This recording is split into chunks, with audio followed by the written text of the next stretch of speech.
श्री हरिवंश श्री राधा वल्लभ श्री हरिवंश परम भक्त श्री रामदास जी की कहानी के बारे में आज बताएंगे। बहुत ही उपयोगी आपके जीवन में आने वाली है यह कहानी। भगवान के भक्त की कहानी सुनने से भगवान के चरणों में प्रेम बढ़ता है, भक्ति बढ़ती है। एक बार गुजरात में एक गांव है जिसका नाम है डाकौर। वहाँ श्री रामदास जी नाम से के एक भक्त रहते थे। वे हर एकादशी पर द्वारिका जाकर श्री रणछोड़ जी के मंदिर में पूरी रात कीर्तन करते और अगले दिन वापस लौट आते थे। जब वे वृद्ध हो गए तो भगवान ने उनके घर पर ही कीर्तन करने को कहा, परंतु उन्होंने ठाकुर जी की यह बात नहीं मानी। उनकी निष्ठा देखकर प्रभु उनसे प्रसन्न हो गए और बोले, तुम्हारे यहाँ आने का कष्ट मुझे सहन नहीं होता, तुम मुझे अपने घर ले चलो। ठाकुर जी ने कहा, अगली बार गाड़ी लेकर आना तो मैं तुम्हारे साथ चलूँगा।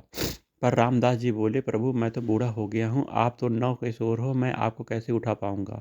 और फिर हर रात आपके मंदिर के बाहर ताला भी लग जाता है, यह कैसे संभव होगा? प्रभु मुस्कुराए और बोले, मैं मंदिर के पीछे की खिड़की खोल दूँगा, तुम मुझे वहाँ से ले जाना।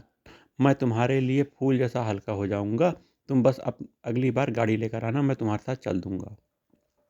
अगली बार रामदास जी ठाकुर जी को लेकर जाने के लिए बैलगाड़ी लेकर आ गए। सब देख रहे थे कि यह तो हर बार पैदल और नंगे पैर आते थे, इस बार वे गाड़ी लेकर आए हैं। लोग सोचने लगे कि शायद वे बूढ़े हो गए इसलिए बैलगाड़ी से आए होंगे।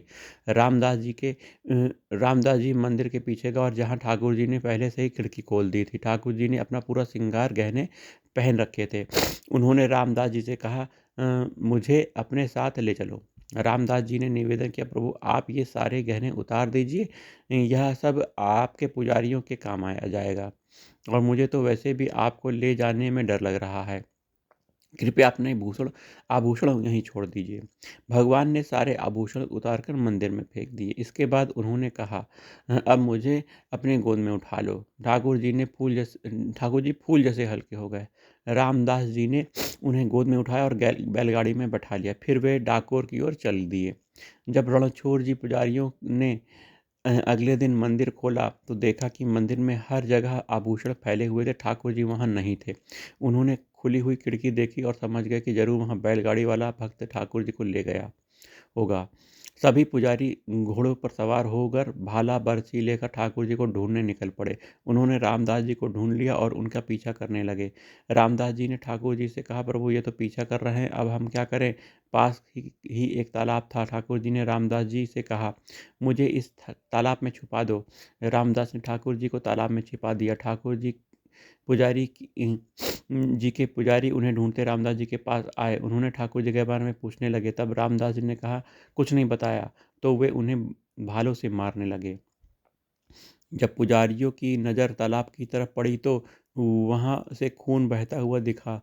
वे सब दौड़ते हुए तालाब की ओर गए। उन्होंने ठाकुर जी के जी जल में खड़े थे और उनके शरीर पर भालों के घाव थे जिनसे खून निकल रहा था। पुजारियों ने ठाकुर जी से वापस चलने को कहा। ठाकुर जी ने उनसे कहा, तुम जैसे निर्दयी लोगों के साथ मैं वापस नहीं चलूँगा, मैं तो रामदास जी के साथ जाऊँगा। पुजारियों ने ठाकुर जी से कहा, प्रभु आपकी वजह से जो धन राशि मिलती है उसी से हमारा जीवन चलता है। ठाकुर जी ने उत्तर दिया, बस धन ही की बात है ना रामदास जी, तुम सबको मेरे वजन के बराबर सोना दे देंगे।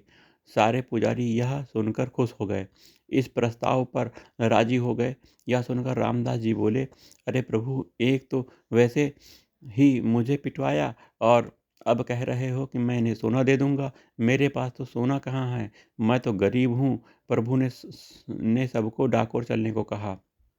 रामदास जी आगे आगे ठाकुर जी को बैलगाड़ी में लेकर चले। ठाकुर जी की पुजारी अपने घोड़ों पर उनके पीछे पीछे चल रहे थे। डाकोर पहुंचने के बाद ठाकुर जी ने रामदास जी से कहा कि एक तराजू ले आओ, उसमें एक तरफ सोना रख दो। ठाकुर जी खुद दूसरे तराजू पर बैठ गए। रामदास ने कहा, प्रभु हमारे पास तो सोना नहीं है। ठाकुर जी ने कहा, तुम्हारी पत्नी की एक छोटी पतली सी नथ सोने की है, उसे ले आओ, मैं उसी में तुल जाऊंगा।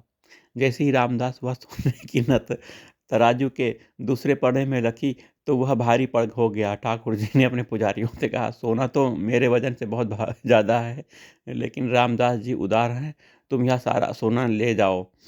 पुजारियों ने उनसे कहा, प्रभु हमारे साथ ऐसा ना करें। ठाकुर जी ने उत्तर दिया, मैं रामदास जी को छोड़कर जाने वाला नहीं हूँ। तब प्रभु ने अपने दूसरा स्वरूप प्रकट किया और पुजारियों को साथ ले जाने के लिए दे दिया। श्री रणछोड़ रामदास जी के घर में ही विराजे। इस प्रसंग में भक्ति का प्रताप प्रकट होता है। भक्त के शरीर पर पड़ी चोट पर प्रभु ने अपने ऊपर ले लिया। रामदास जी भगवान को एक डाकू की तरह लूट लाए थे, इसलिए उनके गांव का नाम डाकोर पड़ा। आज भी रणछोड़ भगवान को इस घटना की याद में पट्टी बांधी जाती है। जय राधा वल्लभ श्री हरिवंश श्री वृंदावन श्री वचन। जय जय श्री राधा।